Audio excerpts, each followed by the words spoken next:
All right, welcome for our part 4 in this 4-part series, Enneagram Emotional Habits. You just went right into that. I did. Hi, everybody. Do you want to start over? No, Okay. let's go. Today, we're going to talk about head types, which interestingly are the types that mystify us the most. But we love them, and hopefully we've done a lot of study around them. I am married to a head type, so I have a little insight into head types. Yeah, a lot of our main coaches and therapists have been 6s, and so Yes, we're super grateful for that because we Thank really you. need that as people who tend to undervalue the head. So Yeah, regarding all the triads, they have their own corresponding themes, and the main themes for head types in particular are around safety, security, certainty, trust, trust and mistrust, Yep. Making sure they're okay. Yep. Just the way that each type goes about it is different. Very different. And so the central emotion for all head types is around fear. One, I think of 5s tend to be in conflict with their fear, 6s tend to overdo fear, and 7s tend to underdo fear. So would you like to share with us about our lovely 5s? I really would. I love 5s. Not just because I'm married to a 5, but because I feel like 5s are really misunderstood. So, and as a 2, I relate to that because I think we're also misunderstood. So 5s have, like I mentioned, though they are cut off from their feelings, because of them being head types, they tend to actually have a quite conflicted or chaotic relationship with sadness. They tend to be a type that leans more toward depression than the other 2 types. And that's because they tend to isolate themselves, right? So 5s, I love this metaphor that Joanne came up with. It's like 5s are in a fortress with the doors that are barred and locked in an ivory tower, looking out and feeling this, sometimes feeling this sadness or longing, wanting to be with or included, but terrified of allowing that door to open because they don't want to be overtaken or overwhelmed, right? So the themes for 5s often are around feeling fear that they're going to be overwhelmed by others. Their energy is going to be depleted. They won't have enough resources to get through the day or get through their lives.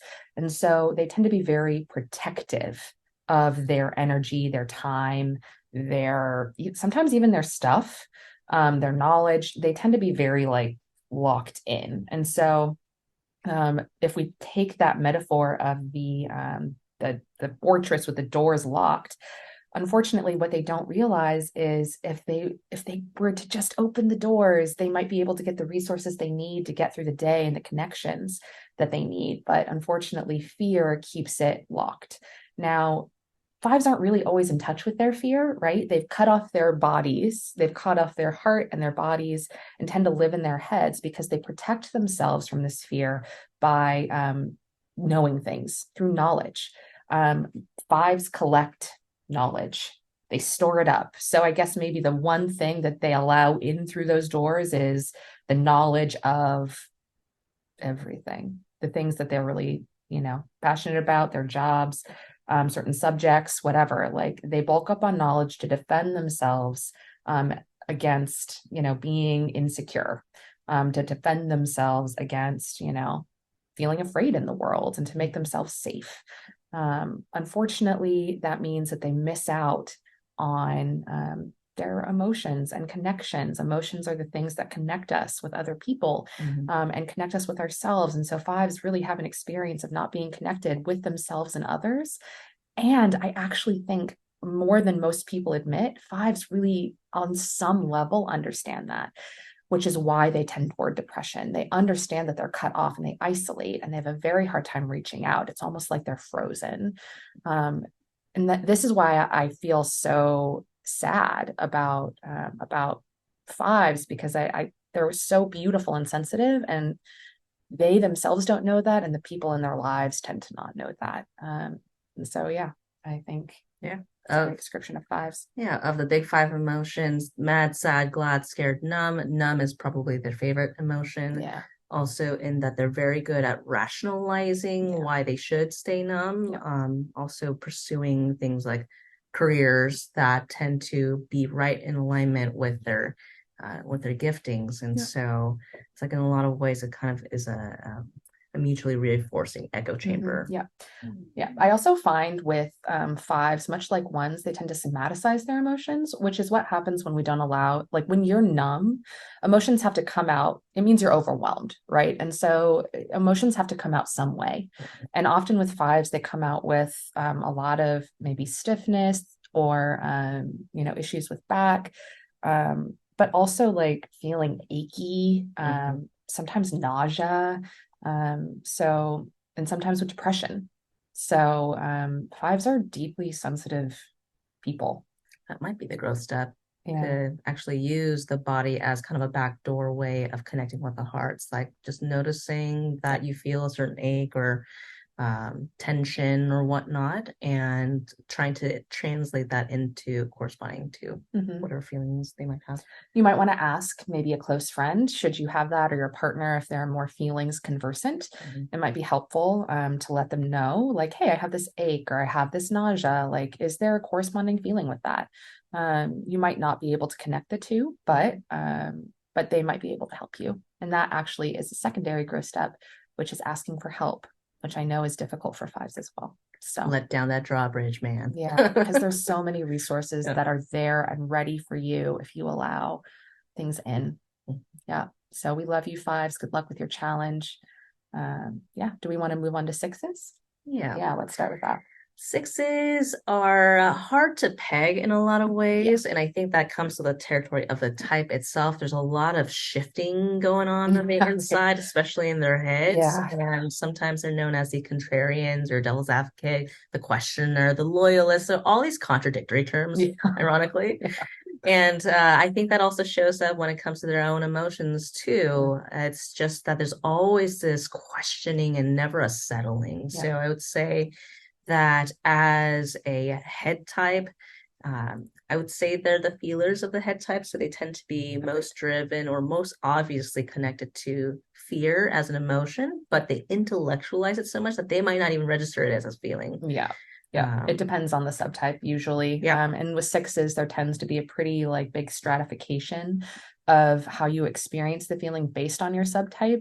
Sexual instincts tend to kind of just face fear head on. So they might be the type that are less connected with their experience of fear, though I found that fear is still something pretty dominant for sexual subtypes of sixes. It's just that they're like, fuck you, fear. I'm going to go at you. Fight mode. Socials tend to be pretty, I find, removed from their fear. It's a more numb kind of feeling.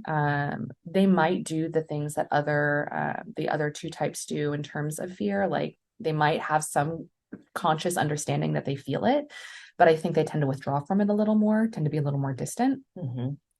Self-pres sixes are the ones that we're kind of going to peg as the stereotypical six. They tend to be very anxious, right? And that's how we talk about sixes, maybe overdoing fear. Self-pres sixes are going to be the ones that are really obvious about it. And so either whichever one you identify with, we would say that you have kind of an overactive relationship with fear.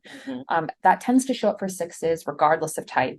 Or subtype as kind of the catastrophizing and the over preparation, just in case something bad happens. Would you say that's your experience with sixes? Totally. Being more future oriented, they focus on what could happen, and what could happen is more negative. Right. And so there's generally, I think mistrust is what leads the way. And the emotion that I think sixes have the hardest time connecting with is probably joy. And that like when's the other shoe gonna drop, as if there's always another shoe. Or like, what does this person want from me? Like, are they being honest, etc. So there's always this like frenetic energy to them. Agreed. And so I think even though sixes are driven by fear, they might not consciously be aware of it because they're so in their head. And they're very good at justifying things, in that, like, if you tell a six they're being pessimistic, they would say, I'm just being realistic. I'm a realist. Right. And so like Yeah, the head is really good across all head types. They're so good at justifying their own position. yeah, And I think that only reinforces the disconnect from the heart. absolutely. And so for sixes, right, like I think one other thing to put out there is that the way that they try to find security, again, is probably different per subtype, but I think the thing that holds true with all of them is that they have a very difficult time finding security. Mm-hmm. Even when they either reach out, no matter how they try to do it, either finding security in like their connections or other people, finding security in maybe an authority or kind of a dogma, or a way of viewing the world, or finding security in going at your fears like balls to the wall, whatever sixes try to connect with and try to find security in. What remains true is that they have a very hard time trusting and finding security within themselves. Mm-hmm. The world out there is scary, and the world in here is scary. I can't trust anybody out there, and I can't trust anybody in here.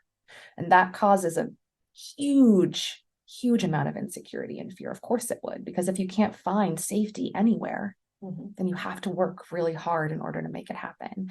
And it's tenuous at best. Yep. So, sixes kind of find themselves in a jam, right? And I feel for them. That's really hard. So, on to our growth step. You want to talk about it? Yeah, I think just kind of being in touch with your fear, being honest about it is one thing, and allowing yourself to temper the questioning a little bit more, 5% less questioning than before. Dialing it down just a tad. Because you might be creating your own anxiety, ironically. Yep. And so, like, if that's the case, well, it can also go the other direction. If you look for what is okay, even though things could go bad, then you might actually create another feedback loop where you start noticing things that are actually okay, even though it could be bad or it could be worse. And so, giving more attention, more room towards things still being okay, being steady, being secure. Yep.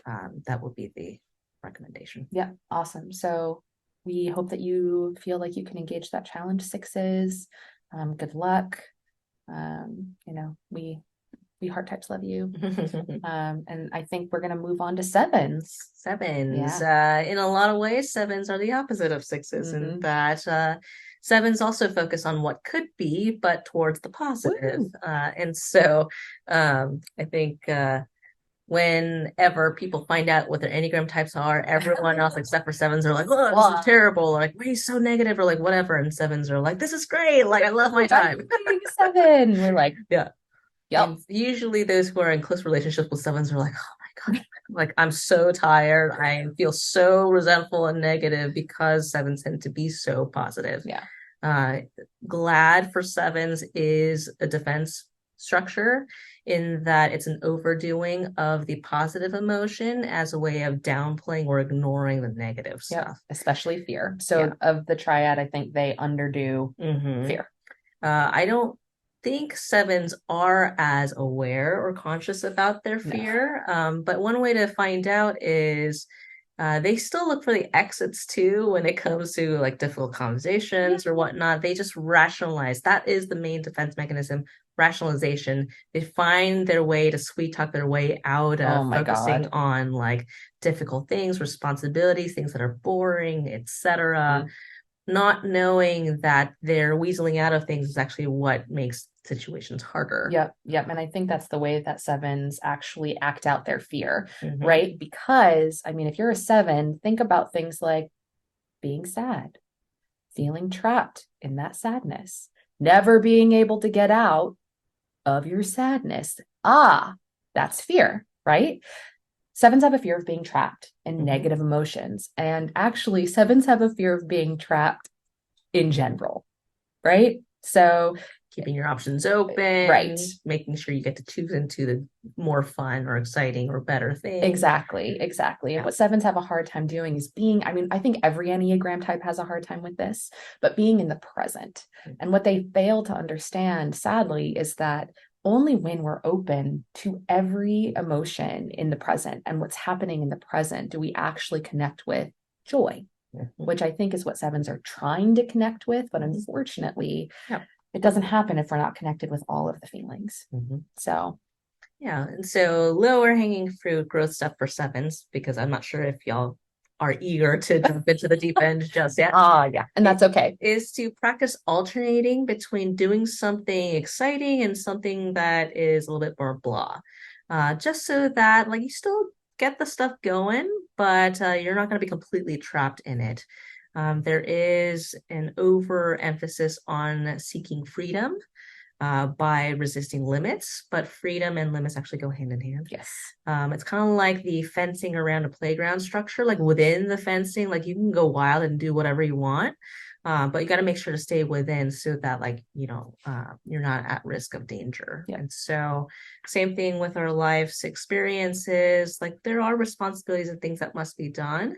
But that is actually what empowers you and frees you up to actually really engage things and enjoy like the deeper things in life without this nagging thing in the back of your head. Like, I know you should be doing this. Yep. Exactly. So make it easier on yourself. Someone said, swallow the frog or eat the frog, do the thing that you don't want to do first, and then you can reward yourself with a fun thing. Yeah, that's great. That's a great challenge. And I think also remembering too, like in the same way, like engaging all your emotions eventually is the thing that leads to true joy and freedom. I know it sounds very counterintuitive, especially for sevens, but allowing yourself to be able to be present with what is, whether it be good or bad or neutral, is the thing that then frees you from actually like being enslaved to positive or good vibes, which actually is what sevens are. You actually are trapped.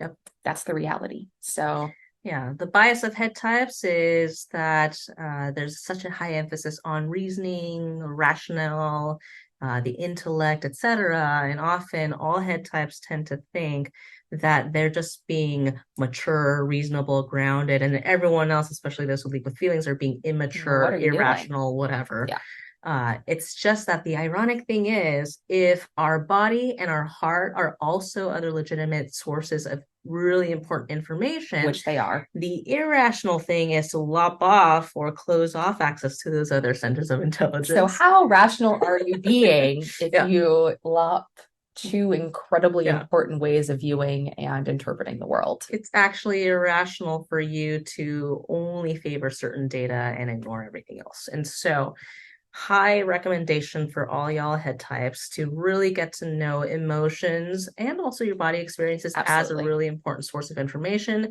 It seems irrational on the outside, but that's because no one really like trained us on how to do feelings well. Totally. It is a huge, strong belief of mine that each of the big five emotions, mad, sad, glad, scared, numb, and also shame as well, have their corresponding themes and messages about what we're needing and what we're wanting, who we are, etc. So to close off the door to your heart space is of a huge disadvantage for you because you're basically living life blind to a huge part of you. So again, we have a couple of resources for everyone in that we have a quick at a glance view of the of how each Enneagram type interacts with each of the big five emotions, and also a more in-depth guide, because I know y'all want to do your research, right? And so this guide, the Emotional Habits of Enneagram Types, has a more thorough look as to what's really going on, not just with the main emotion of the triad, but what each emotion actually means and what they're for. And Melinda has created another guide for us. Will you hold it for me? Yeah. Growth tip of the Enneagram types. Mwah. I made this especially for y'all who are really just wanting to get into the nitty-gritty of just growth and deep transformation, right? The Enneagram is amazing for that. And it's so much more than just descriptors of our core types, right? And so I think that I hope that these tips and challenges will help you to get even deeper into knowing your essential self and fighting against and becoming more aware of your ego patterns.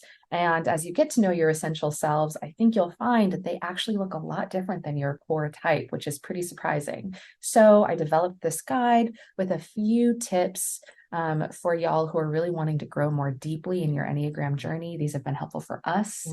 And so I wanted to pass this on to y'all with more to come, I hope. So actually, and I think your Big Feelers first aid kit might be a good thing for our head types too. Maybe. So I also made a separate guide specifically for those whose feelings tend to show up sideways and show up at the wrong place at the wrong time. And for example, like a lot of fives tend to call out sick from work because they stuff their feelings so much that the body somaticized it. And so, like, in order to prevent people from just locking up their feelings, this is kind of an alternative where you can buy yourself time if your feelings are showing up in more sideways ways. But the point is to actually dedicate a specific time and space for you to actually sit with and process your feelings, not just way after the fact, because they get more confusing. And I'm sure y'all don't like that. No. And so also grab the Big Feeler First Aid Kit, just kind of as an additional resource, a handy tool to put into your library. But in general, head types, one of the main areas of challenge is around relationships. So don't just study about your own specific type patterns, but also listen in on the body types and the heart types as well. We'll add all the links to all the videos down below. Awesome. So thanks again for joining us here for our series, and we'll catch you next time. Catch you next time, y'all.